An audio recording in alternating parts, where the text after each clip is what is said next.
الله من شرور أنفسنا ومن سيئات أعمالنا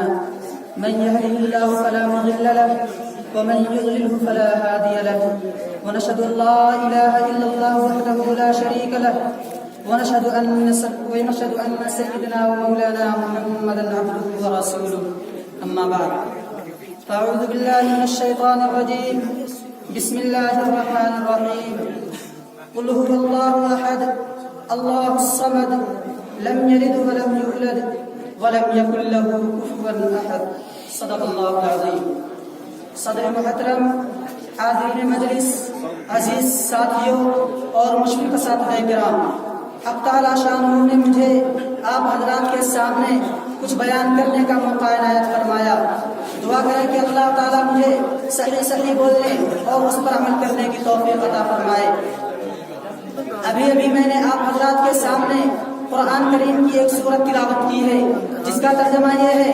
اے نبی کہہ دو اللہ ایک ہے، وہ سب سے بے نیاز ہے، وہ نہ کسی کا باپ ہے اور نہ کسی کا بیٹا اور نہ کوئی اس کا ہمسر ہے۔ اللہ تعالیٰ کا لاکھ لاکھ احسان ہے، اس نے ہمیں اور آپ کو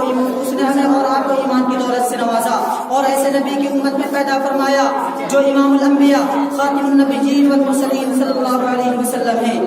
اللہ تعالیٰ نے تمام انسانوں کو ہدایت کے لیے تقریباً 1,24,000 انبیاء کرام اس دنیا میں بھیجا۔ تمام نبیوں کا طریقہ ایک تھا، تمام نبیوں کا مشن ایک تھا، تمام نبیوں کی بات ایک تھی، مگر ان میں سے بعض کو کسی معین گاؤں کے لیے، بعض کو کسی متعین قبیلے اور خاندان کے لیے بھیجا۔ لیکن جب باری آئی جناب رسول اللہ صلی اللہ علیہ وسلم کی تو آپ کو کسی ایک گاؤں یا کسی ایک قبیلہ یا کسی ایک خاندان یا کسی ایک صوبہ یا کسی ایک ملک کے لیے نبی بنا کر مبعوث نہیں کیا، بلکہ آپ کو سارے جہاں کے لیے نبی بنا کر مبعوث کیا۔ جب حضرت ابراہیم علیہ السلام آئے تو لا الہ الا اللہ ابراہیم خلیل اللہ کہا، اور جب حضرت موسیٰ علیہ السلام آئے لا الہ الا اللہ موسیٰ کلیم اللہ کہا، اور جب حضور صلی اللہ علیہ وسلم آئے لا الہ الا اللہ محمد رسول اللہ کہا۔ الغرض تمام نبیوں کا مقصد یہ تھا، اللہ ایک ہے، اسی پر ایمان لاؤ، اللہ کے علاوہ کوئی معبود نہیں، اللہ کے علاوہ کوئی اولاد دینے والا نہیں اور کوئی حاجت روا نہیں۔ اگر کوئی مسلمان یہ کہتا ہے اللہ کے علاوہ کوئی دوسرا مشکل کشا اور حاجت روا ہے تو ایسے لوگوں کا ایمان خطرہ میں پڑ جائے گا۔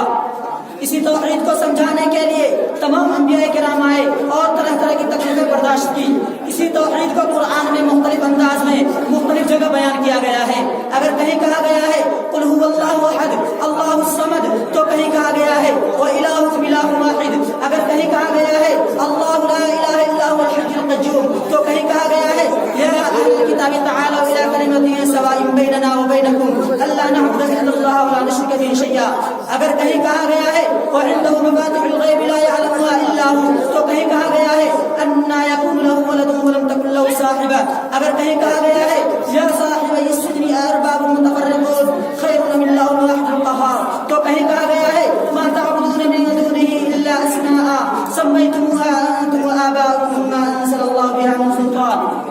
الغرض مختلف اساليب اور مختلف طرق میں وحدانیت کو سمجھایا گیا ہے۔ ان میں بیشتر آیات اس بات پر شاہد و عادل ہے کہ عبادت اور پرستش کے لائق صرف اور صرف خدا واحد کی ذات ہے۔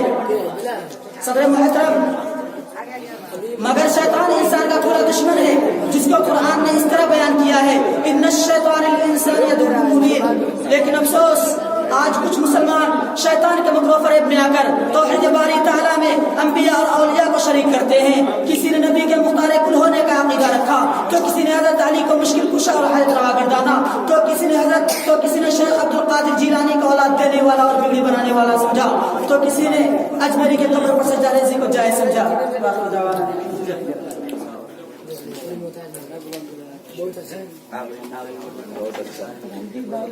اب میں ایسے